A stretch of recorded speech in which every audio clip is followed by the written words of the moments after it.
Graças e paz a todos. Estão me ouvindo bem? Talvez a minha palestra vai ser a mais herética desses dias. Então, por isso eu vim de vilão, parecendo filme, vilão de filme.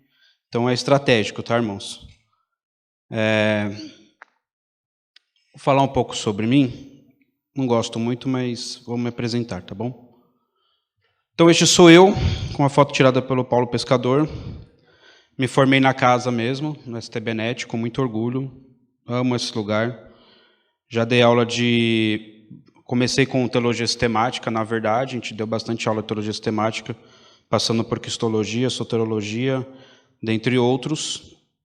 Fui desafiado também a dar aula em outro seminário, na qual que eu peguei bastante disciplinas que já é bem estruturada dentro do STBnet. Então, foi bem legal, porque lá eu tive a oportunidade de passar por outras disciplinas que talvez no STBnet eu não passaria por ter pessoas bem estabelecidas ali.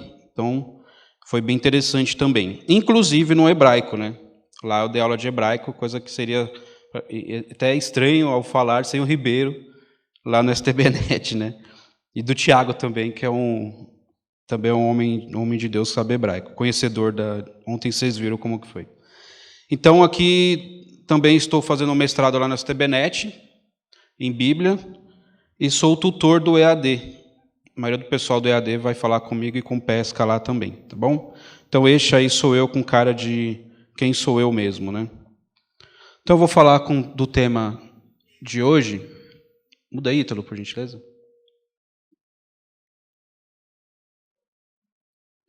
O nosso tema de hoje é a escatologia cristã como confrontação ao pensamento grego-romano. Irmãos, eu vou fazer uma expansão aqui que a gente vai fazer para ficar mais esclarecedor, né? Eu vou falar para muitos dos irmãos sobre mitologia grega, porque a gente chega no Novo Testamento, o que está acontecendo ali é justamente os gregos, né? Paulo mesmo vai viajar muito pela Grécia. A gente vai falar bastante da mitologia grega.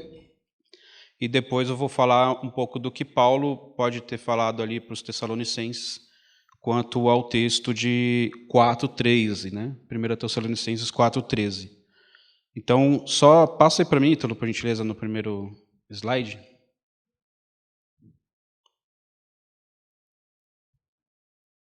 Então, esse aqui é o tema que nós vamos seguir. Não quero, porém, irmãos, que sejais ignorantes acerca dos que dormem, para que não vos entristeçais como os demais que não têm esperança. Irmãos, nós sabemos que até no mundo grego era esse mundo sem esperança, mas a gente vê esse versículo tão contextualizado nos dias de hoje, né? Ainda mais depois da pandemia que nós passamos bem forte, aí estamos saindo. Você vê, pelo menos eu tive o entendimento de ver muitas pessoas assim meio que desenganadas mesmo por perda de parentes, por outros tipos de situações, ou para a própria pessoa mesmo com uma saúde debilitada, desanimada com essa insegurança de para onde vai, o que vai acontecer comigo. Então, você vê que esse texto aqui de Paulo, ele é bem interessante, até bem contemporâneo, posso dizer, né? Eu acho que até desde 2020 ele ficou mais contemporâneo ainda, justamente por esse fato de muitas pessoas estejam tristes e até sem esperança, né? Do que vai acontecer, não somente com ela, como também com aquele ente querido que ela perdeu, ou aquela pessoa que ela amava tanto, mas não está mais entre ela aqui, e ela não queria perder. E nós vamos passar muito por isso dentro da mitologia grega, tá? Então, vou só fazer uma introdução à mitologia, que é a seguinte. Se vocês forem ver, pode passar mais um, Ítalo, por gentileza. Lá no mundo grego antigo, teve duas coisas que influenciaram muito eles, antes de surgir a filosofia. E aí essa parte é legal, porque os que estão vendo essa palestra e vão ter a aula conosco lá no seminário, eu vou focar muito em outro sentido do seminário, não muito nesse aqui, tá? Esse aqui nós vamos falar muito nas questões das poesias, para a gente ver o que estava meio acontecendo ali no mundo grego, mas lá no seminário nós vamos partir mais para outro caminho, um caminho mais místico, um caminho mais da filosofia da natureza, né, da physis, né? Então, vocês meio que vão ter uns dois lados aqui, juntando com as aulas e juntando com essa palestra. Então, se você de casa aí não se inscreveu ainda, procure-nos para entrar aí no nosso curso e você ter esse curso completo, essa visão completa, tá? Então, antes de surgir a filosofia, a gente vê que os poemas ali de Hesíodo e de Homero eram grandes ali, eram bem divulgados ali na Grécia, né? Então, era muito importante para eles, tanto na sua formação educacional, quanto também na sua formação espiritual. Tanto que, nesses poemas, muitos helenistas buscavam ali um alimento espiritual e até um alimento ali de entendimento mesmo, tá? Então, você vê que está rolando ali esses poemas aqui. Então, é notável também você ver a diferença dos poemas homéricos sobre a origem do ser humano, sobre a explicação do universo, sobre como que o universo se constitui, o porquê das coisas. É notável ver a diferença daqui com a origem de outros povos. E se você for ver, até com a Bíblia é diferente, né? O de Homero é bem mais fantasioso, né? Ele procura explicar as coisas ali de forma que eles possam entender ali, né? Então, ali eu coloquei uma imagem para vocês com todo um panteão ali, tá? Então, os poemas homéricos, eles buscavam ali... ele tem muito da característica do povo grego, né? Que seria ali fundamentais para a formação deles. Então, é muito interessante você entender um pouco da história ali, porque você vai ver que muitos deles vão se basear. E aí eu já vou falar para vocês por causa disso, o porquê disso, tá? Então, esses poemas que nós vimos aqui, ele não falava somente histórias sem nexos, não era somente umas historinhas, eles procuravam estruturar mesmo, era tipo um panteão mesmo, e é até interessante você daí que você fala, rapaz, esse negócio é bonito demais. É errado, mas é bonito, você não pode negar que é bonito, né? Mas outra coisa que eu quero só deixar bem claro para os de casa dos irmãos aqui. Eu quero deixar bem claro que eu sou cristão, tá, irmãos? A aula de filosofia, os irmãos falaram que chamaram um herético aqui, eu não quero ser acusado de heresia, tá? Eu quero só dizer que eu creio em Jesus Cristo como meu Senhor e Salvador, creio que a Bíblia é inerrante, e tudo que esse seminário prega de cristãos que os outros professores vão fazer, eu creio, tá? Só que a palestra é filosofia, eu preciso mostrar filosofia. Então não me julguem e não me excomunguem do cristianismo, pelo amor de Deus. Amém? Então, só deixando bem claro aqui para os irmãos. Então, essas histórias aqui, elas narravam a história do dia a dia deles. Eles procuravam explicar o que estava acontecendo diariamente ali. Então, um vento soprando. Por quê? É um Deus que sopra ali. As ondas do mar. Tem que ter uma explicação às ondas do mar. Poseidon está lá, nervoso, e vem com as suas ondas. O raio dos céus. Não é só qualquer coisa ali. Tem que ter uma explicação. Zeus e todo o seu esplendor, nervoso, joga raios ali para a terra. Então, você vê que eles estão tentando procurar ali, explicar tudo o que eles estão vivendo, tanto com o céu, a terra, a guerra, a paz, o bem e o mal, eles tentam explicar. E também sentimentos, como alegria e dor, eles também procuram explicar. No próximo slide, vocês vão ver que é bem interessante uma imagem que eu coloquei, que ilustra bem isso, olha lá, ó. Um Deus soprando a Vênus. É bem fantasioso assim, irmãos. Bem fantasioso. Então, provavelmente, o Deus da cadeira que fez aqui para vocês sentarem, o Deus do microfone, talvez ele falaria uma poesia para o microfone, para explicar que o microfone é um Deus que permite que as pessoas ouçam de longe. Entende a beleza da poesia? Então, assim, você vê que tem ali uns relatos bem interessantes ali. Já Hesíodo, ele mostra mais relatos dos nascimentos dos deuses. Ele quer explicar como esses deuses eles nasceram. E também como se harmonizavam com os fenômenos, que é isso que eu estou falando. Ou seja, ele procurou também explicar o princípio do universo. Só que é isso que é legal, nós estamos vendo a parte poética aqui. Lá no seminário nós vamos estudar o princípio do universo através dos filósofos da Físis. E aí eles vão falar que o princípio do universo é tal coisa, é outra coisa, que eu não vou falar porque eu vou dar spoiler aqui. Eu quero que vocês vão lá e se inscrevam no nosso seminário e estejam conosco, né, Tiago? Então, é isso que eu quero aqui, que vocês fiquem curiosos e queiram ir lá conosco. Então, na Grécia, como eu falei, haviam duas religiões influenciadoras. Um era a religião pública, que era mais voltada para essa questão de Homero e Hesíodo, e a outra seria a religião dos mistérios, que seria mais o orfismo, mais mística, da onde viriam os filósofos que nós vamos estudar lá no seminário, tá? Então, para entender a falta de esperança que nós vimos lá Paulo falando em Tessalonicenses, e também essa falta de experiência quanto à morte, porque é isso que eu quero focar aqui, essa falta de experiência quanto à morte, e vemos como eles viam o pós-morte ali, porque ali é mais povão, né?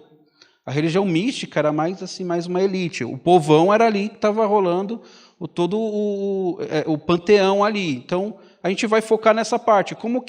Qual era a cultura ali, basicamente, de que eles estavam lendo de que é o pós-morte.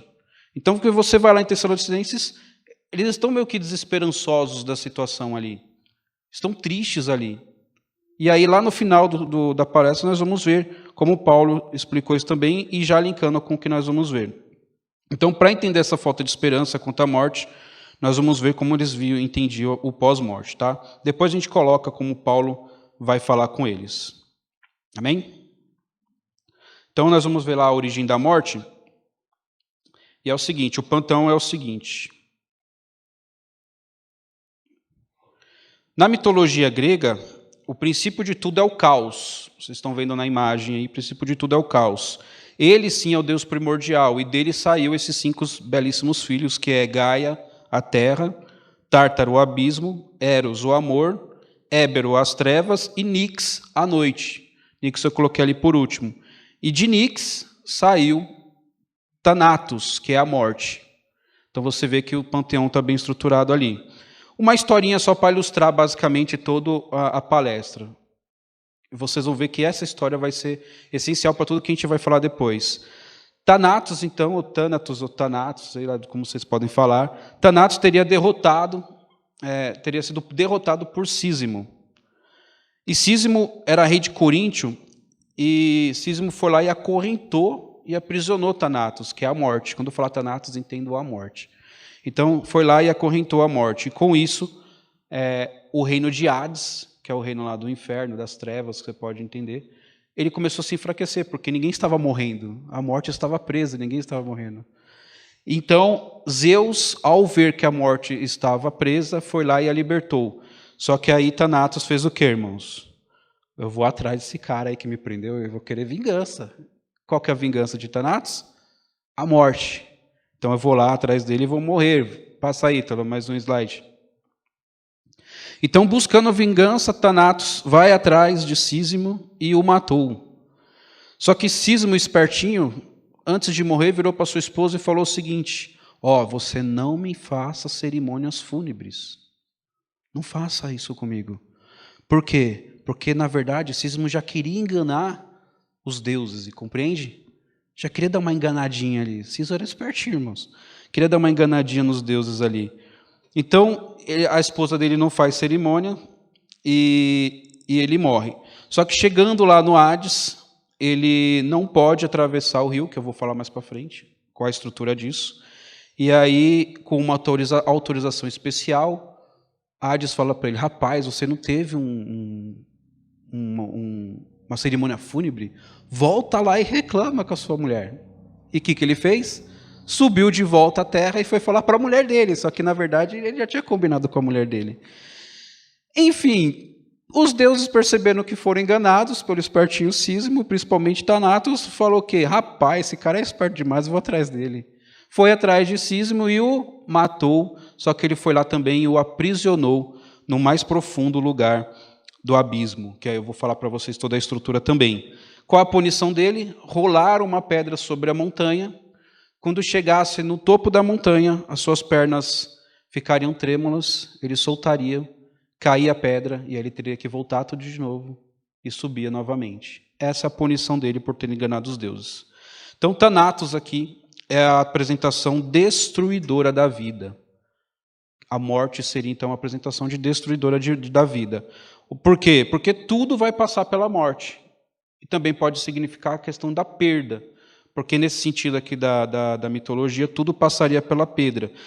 Mas não no sentido de fim, mas no sentido de transição, compreende? Então, haveria sim vida, ou haveria uma situação, vamos dizer assim, para explicar melhor, de ter algo pós-morte, entende? Porque não posso dizer que é vida a situação que a gente vai falar. Então, teria sim algo após a morte. E essa morte seria essa questão da transição. Tá? Então, a morte para eles seria somente uma sucessão de etapas. Para eles, o corpo, então, é uma questão de viver, morrer, viver, morrer, viver, morrer, que aí linka um pouco também com a aula que nós vamos ter no seminário. Eu vou fazer merchan à vontade aqui, porque vai ter muita coisa que vai linkar. A aula do nosso seminário, que é o quê? A gente vai ver que muitos filósofos da física vão falar que é um constante movimentar, até na questão da filosofia moderna, vai ter pessoas falando que a realidade é um constante movimentar de sair de si, voltar para si, e com mais consciência, e assim vai para frente. Tá? Então, você vê que tem uma estrutura interessante ali. Mas, então, como que era a morte para os gregos? Passa aí, Ítalo. Como seria a morte para os gregos, então? Do primeira imagem aí, pode passar, Ítalo, mais um. Mais um. Então, você vê aí que o Hades, aí, o inferno, não era algo tão bonitinho, né, irmãos? Tem gente que prega por aí que, vou para o inferno porque tem festa. Abraça. Vai para o inferno não, irmãos. Não vai para o inferno, irmãos. Então, o inferno lá, na mitologia, era uma área cheia de... uma área nevoenta, né? Daí é uma arte somente. Era localizada no interior da terra, ou seja, no profundo, né, para eles. Era um local mais conhecido também pelo nome do seu governante Hades, que eu coloquei uma imagem aí de Hades. Então, Hades, pessoa, e Hades, local, tem o mesmo nome, tá? Então, era um reino de galerias úmidas, cavernas fechadas, tanto quanto claustrofóbicas, e era uma situação bem ruim. Então, a gente já consegue entender mais ou menos qual era o pensamento ali que estava rolando, que vai falar, poxa, eu não quero ir para esse lugar. Eu não quero que ninguém que eu goste vá para um lugar desse. Né? Então, você vê que eram ali tanto claustrofóbicas. No Hades, ali, então, havia punições para casos especiais. Qual era um desses casos? Cisma, que a gente acabou de falar, mas tem mais outros ali que não vai dar para falar, mas o de cisma era um dos casos especiais, ele veio uma punição especial. Na maioria dos casos, as almas chegavam lá e não eram consideradas nem boas e nem más, não eram nem castigadas e nem premiadas. Ela simplesmente passava a eternidade ali vagando, sem dor, sem alegria, uma trombando nas outras, num estado de zumbi mesmo, e ficavam ali vagando por toda a eternidade, sem esperanças, porque não ia sair dali nunca. Então, eu fico imaginando como que iria comer meu juízo, saber que após eu morrer eu iria para um lugar onde ia ficar só trombando com o professor Ribeiro, com os irmãos, nem ter consciência. E a gente vai falar, a gente não vai sair dessa nunca mais, já pensou? Irmãos, que esperança você teria numa situação dessas? Ninguém, o de casa aí, você não ia ter esperança. Você falou, eu não quero ir para um lugar desse. É um lugar muito ruim, mas teria coisas piores. Pode passar, Ítalo, mais um. Então, a gente vai mais focar, vai voltar lá um pouquinho, também para explicar essas questões das vias. Tá? Então, o inferno lá era banhado por 5 rios. Os nomes deles são Cócitus, Letes, Flegetonte, Estige e Aqueronte. Só que o rio Estige que marcava os limites do Hades. Ou seja, a pessoa que morria no mundo grego, que estava baseado nessas poemas, a pessoa que morria, o seu espírito descia ao submundo e era conduzido por Caronte. E aí vocês veem a imagem de Caronte e seu barco até o outro lado do Estige. Só que para isso, o fantasma, ou seja, a pessoa que morreu deveria pagar uma moeda para ele. Irmãos, nada é de graça, né? Nem a passagem para o além é de graça no mundo grego. Então, o que acontece? Se não pagava, era deixado ali, às margens, e ficava ali um bom tempo, por séculos e séculos, vendo as pessoas que ele amava, ou as pessoas que eram outras pessoas chegando e passando para ter o seu destino, e ele ficava ali, desesperançoso ali, o que eu vou fazer? Nesses casos especiais, ele teria a autorização de voltar à vida para poder reclamar, por que não deram uma moeda para eu pagar lá? Aí você lembra da história de Sísmo, como ela é importante. Porque Sísmo, provavelmente, o que aconteceu ali? A esposa dele não deu uma moedinha para ele passar. Então ele falou, opa, no chaveco aqui eu volto lá para ficar lá para cima, né? Então você vê que tem uma lógica aqui na situação. Então, para eles, os mortos iriam lá e ficavam lá se não tivesse esse dinheiro para pagar. Ou seja, se não pagassem para Caronte, o morto teria a possibilidade de voltar e começar a assombrar os vivos, entende? Porque assombrou os vivos, você vai falar, você não pagou a minha moeda. Imagine só que tremendo, né? Rapaz, você não pagou minha moeda. Então, os mortos, ele tinha também essa questão de a preocupação de ter um enterro fúnebre digno, né? Porque ele precisaria pagar isso lá. Então, assim, tem até uma questão de era um costume grego, você sempre enterrar a pessoa com uma moeda na boca. Eu lembro quando eu era criança, eu vi isso, minha mãe era católica, eu vi algo muito parecido com isso, cara. De colocar dinheiro na boca, agora eu não lembro se era outra religião, coisa, mas de criança eu via isso. Para quê? Que a pessoa chegasse no além e tivesse uma moedinha para pagar para Caronte e atravessar o rio Estife e chegar até no outro lado. Só que os mortos que atravessavam esse rio, eles eram recebidos por Cérbero, o cão de guarda de Hades. Cérbero era um animal feroz, não coloquei nem imagem dele aí por medo. É um animal feroz, cachorro do tamanho de um leão, de 3 cabeças, irmãos. Misericórdia, imagina você morreu, pagou e é recebido por um cachorro gigante de 3 cabeças. Misericórdia, ninguém merece, irmãos. Ninguém merece isso. Só que ele era meio dócil quando chegava. Ele ficava muito feroz quando a pessoa tentava fugir. Então, assim, já não tinha esperança para você. Você vai chegar lá, vai encontrar um cachorro de 3 cabeças e vai falar, misericórdia, eu vou tentar fugir. Não tenta fugir. Não tenta fugir, porque se você está com medo com ele dócil, quando esse bicho ficar nervoso, você não vai achar legal. Irmãos, imagine isso na cabeça do povo lá e comissão de juízo total, né? Falou, mano, não dá nem para morrer em paz, porque eu não vou saber que vai ter todo esse sufoco depois. Não dá, eu não queria morrer. Eu não ia querer morrer nunca. Então, não se entrava ali nesse caminho quem não tivesse esse enterro digno com honrarias fúnebres, tá? Então, só nesses casos que a pessoa poderia voltar. Como eu falei, era um grande tabu lá no mundo grego você não ter uma moedinha na boca lá, e era um grande tabu também você ter pessoas caídas mortas. Por quê? Porque essa pessoa caídas mortas aí largada, provavelmente ia passar por essa situação. Então, lá no povo, no mundo grego ali, no povão, vamos dizer assim, era muito comum fazer esse tipo de enterro para a pessoa, né, algo digno para ir para o além, né? Chegando lá, passa mais um Ítalo. Chegando lá, a pessoa tinha 3 destinos. Campos de Asfódelos, como eu disse, já é esse campo que você só tromba com as pessoas, não tem nem vem, nem vai, fica só trombando ali. Ou seja, você chegava na encruzilhada, tinha os 3 juízes. E aí os 3 juízes falavam, você foi isso, você foi aquilo, você foi aquilo. E te destinava. O campo de Asfódelos, então, era aquele lugar que eu falei dos zumbis, que o sofrimento aqui é o tédio. Você fala assim, nossa, eu trabalhei o dia inteiro e eu não vejo a hora de parar e fazer nada, não é verdade? Só que fica sem fazer nada é 1 ano. Você não aguenta, irmão. Você cansa mais do que se estivesse trabalhando, não é verdade? Então, assim, imagine a eternidade num tédio. Você vai ficar louco. Então, era preferido, tanto é que tinha também uma frase, e era preferido mesmo a pessoa viver como escrava na terra do que ir para esse lugar de tédio. As pessoas não suportavam mesmo, nem pensar em ir para esse lugar. Próximo dali viviam a Ernínias, que eram umas mulheres que perseguiam as pessoas que matavam seus parentes próximos, ou seja, também não tinha sossego. O que você fizesse não tem sossego ali, tá? Não tem para onde correr.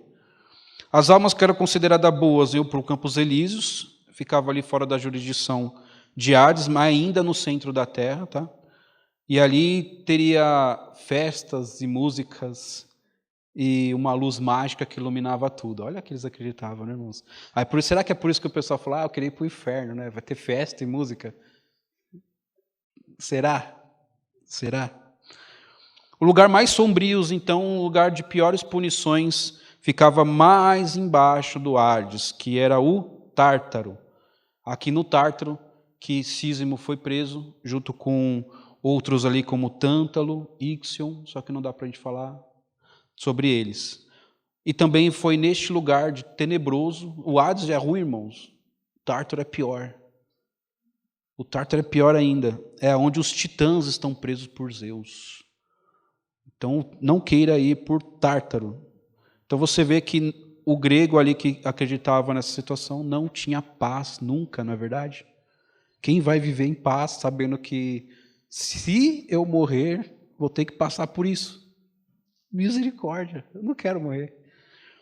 Seguindo em frente, a morte em troca de vida.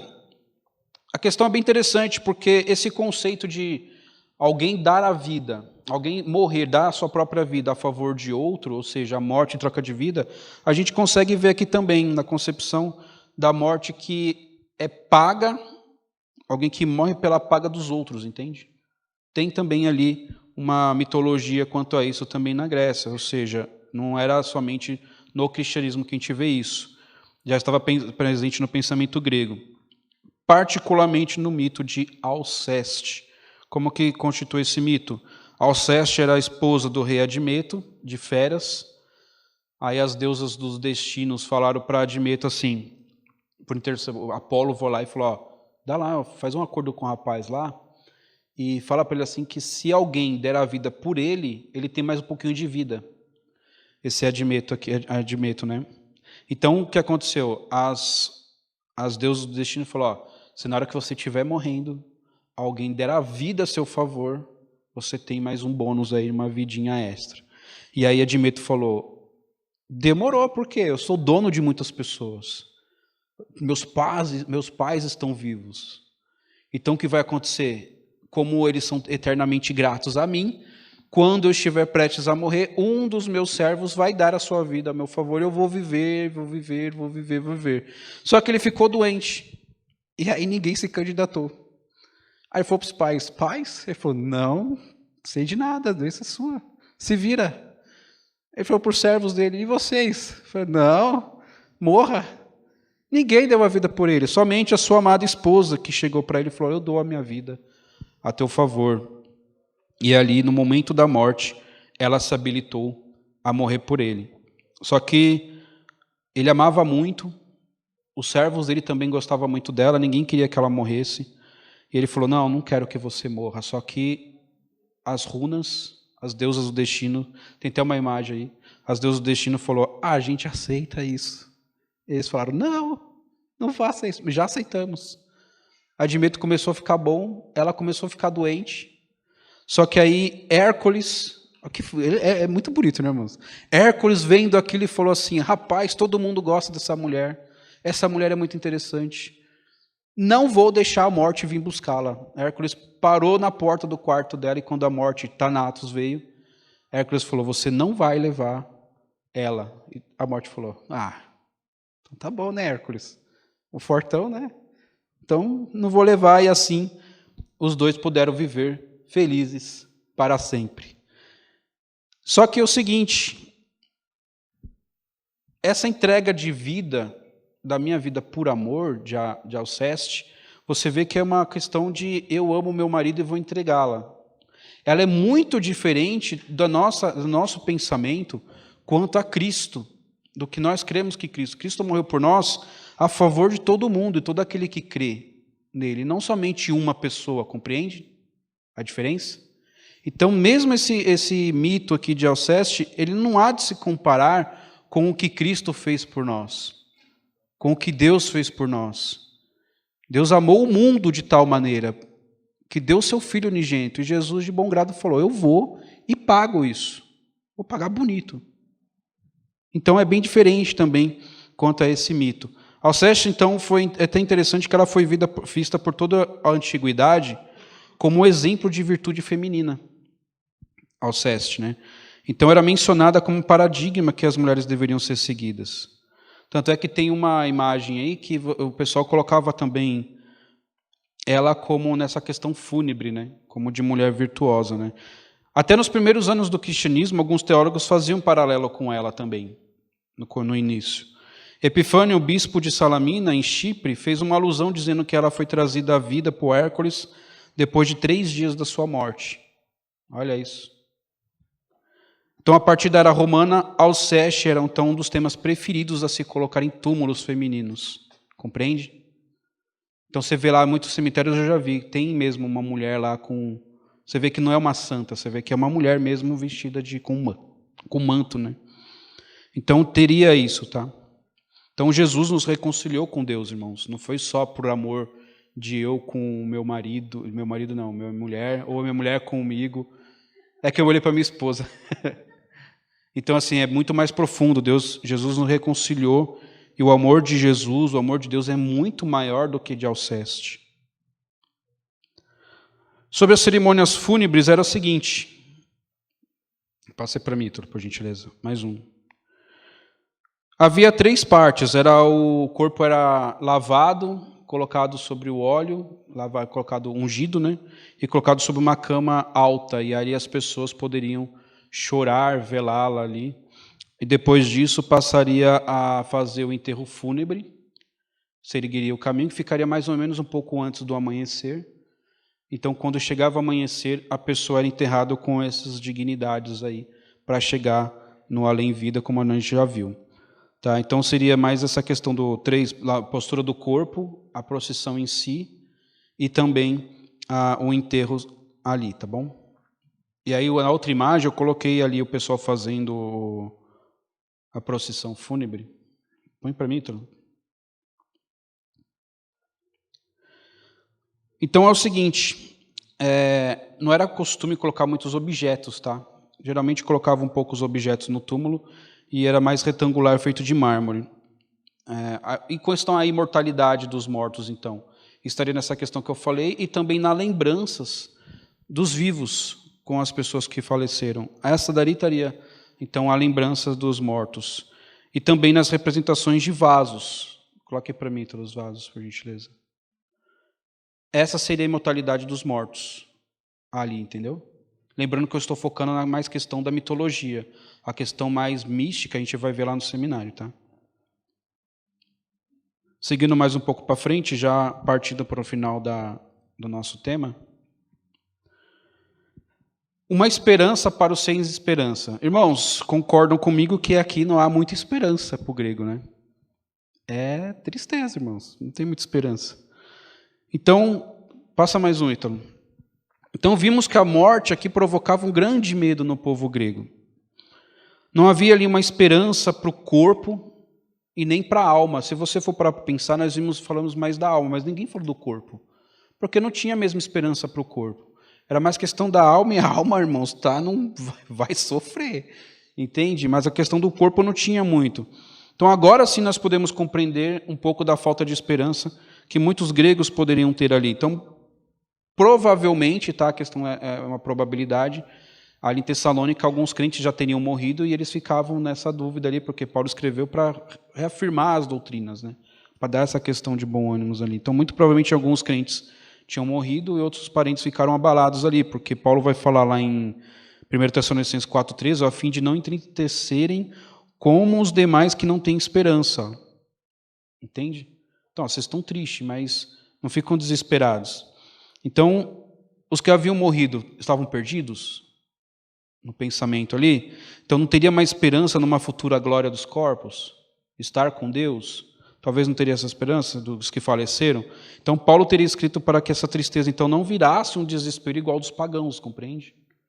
Porque da tristeza vai gerar ali um pânico de questão de, e agora? O que meu parente vai fazer? O que aconteceu com meu parente? Então, nenhum destino para a alma que vimos teria um alívio, então, ali. Só desesperança mesmo. Então, irmãos, o mundo pagão era um mundo sem esperança, tá? Era um mundo sem esperança. Até para os estoicos e epicureus também morreu, acabou. Entende? Não tem muita questão assim. Então, até alguns filósofos que rejeitaram essa questão desses poemas, que é o que a gente vai estudar no seminário, eles não viam muita solução para a questão do corpo também. Não tinha muita coisa para a questão do corpo. Mesmo eles não tinham muita esperança para isso. Tá? Até mais os estudiosos lá, que é os da Física e os outros do orfismo lá também, não ia ter muita esperança para isso. Então, essa religião dos mistérios que eu falei, que a gente vai estudar no seminário, tinha algumas questões ali bem horripilantes quanto ao corpo, que era o quê? Junta-se partes do corpo, ele começa a viver e andar. Basicamente isso, dentre outros. Eu peguei só um relato aqui para aterrorizar mesmo, tá? Junta aqui e começa a andar. Misericórdia, né? Perto de mim, não, porque eu tenho medo de tudo.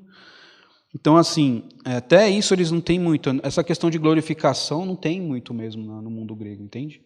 Não tinha muito mesmo. Então, fora do cristianismo, não existia uma base bem sólida, firme, para a vida após a morte. Não tinha uma base firme.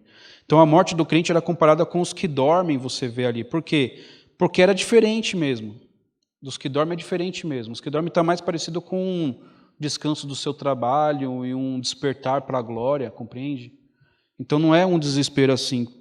Então, para os crentes, a morte ela é diferente. Para os crentes, não é que ela é menos dolorida, irmãos, mas é que ela é diferente.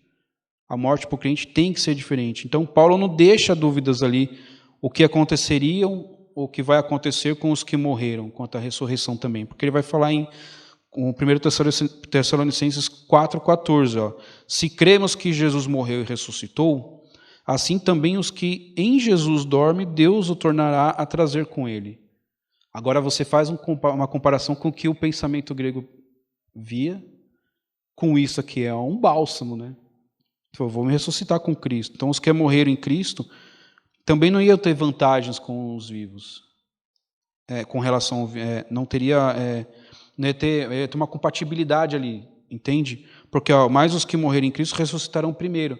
Não teria aquela questão de, eu vou primeiro e meu parente vai acontecer o quê? Os mortos seriam os primeiros a ressuscitar, e aí ele continua no 4,17, arrebatados juntamente com ele nas nuvens, encontrar o Senhor nos ares, assim estaremos sempre com o Senhor. Agora, se imagine você lá vivendo em Tessalônica e ouvir isso de Paulo. Você fala, rapaz, está diferente do que havia aqui. É diferente do que morreu, acabou. É diferente do que morreu e dancei, porque eu vou para um lugar pior. É diferente aqui. Então, Paulo aqui, ele não só dá esperança para os mortos, mas também dava esperança para os vivos, compreende? Todos ali em Tessalônica tinham essa esperança. Então, depois de dizer os que dormem não sofrerão, como os pagãos diziam, para os que estavam vivos ali, que tinham perdido seus parentes, era um bálsamo, compreende? Fala assim, poxa, perdi meu parente, ele vai sofrer por toda a eternidade. Paulo fala, ele não vai sofrer por toda a eternidade. Vai ressuscitar com Cristo. Cristo vai ressuscitar também. Então, irmãos, breve estará com você. O cara fala, beleza, cara. Do que eu estava pensando com esse alívio aqui. Então, aí surge a base também, quando Paulo fala, alegre-se e console uns aos outros. Porque você sabe o que vai acontecer. Console aquele irmão que está desesperado. E aí eu falo aqui também a questão do que está acontecendo hoje. Quantas e quantas pessoas perderam parentes e estão simplesmente sem esperança. Tristes, revoltadas. E cabe nós também a chegarmos nessas pessoas e falar, vem aqui, deixa eu falar uma palavra de ânimo para você. Vem aqui, deixa eu falar alguma coisa para você que é importante para você, a sua vida. A tristeza a gente sabe que leva a uma profunda tristeza, e muitas pessoas chegam a uma depressão profunda. E cabe nós também chegar nessas pessoas e falar, calma aí, calma. Ainda não foi perdido. Jesus ressuscitou. E junto com ele ressuscitaremos também. Então, aquieta meu coração e saber que o Senhor é Deus. Amém.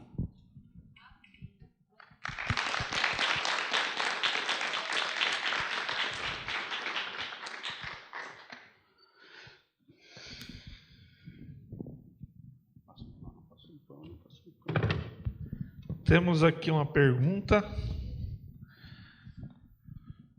A pergunta é se os gregos, né, os romanos, nós falando do mundo greco-romano, né, se eles, por causa do testemunho de Jesus como Deus, e tendo em vista essa mitologia que estava no imaginário dos gregos e dos romanos, se a visão de Jesus como Deus, essa esperança ajudou se facilitou a pregação aos gentios. Vai depender muito o quanto, para quem ele pregou, né? Os gentios, né? Tinha gentios que tinham uma estrutura mais, no pensamento, acho que creio que mais firme, né? Firme assim, no sentido de não que o cristianismo não é firme, mas, por exemplo, talvez seria bem mais difícil pregar o evangelho para quem acreditava no orfismo, né? Que seria uma coisa mais mística, uma explicação mais palpável, não mitológica, entende? Porque o orfismo iria falar o seguinte, que o universo surgiu através de moléculas, de partes, uns vai falar de átomos, da água. Parecia que era algo mais palpável, sabe? Algo mais que a pessoa via mesmo, que nem um vai falar que o universo é feito por água, porque tudo é úmido. Então, falar, realmente tudo é úmido, né? Se seca é morte, realmente. Talvez, tá? Isso seria mais difícil do que vir simplesmente com aqueles que acreditavam na mitologia grega mesmo. Mas a gente sabe que se o Espírito Santo ele convence, ele vai convencer, né? Tanto é que Paulo, aonde ele pregou, ele foi bem eficiente, menos no Areópago. No Areópago ele não foi tão eficiente, porque eram mais estruturados ali, os estoicos epicureus, do que acabou, morreu e não acreditava em ressurreição. Então não foi tão aceito ali. Então depende muito da estrutura, do quão enraizada a pessoa estava na cultura grega, né? E em que parte da cultura grega também.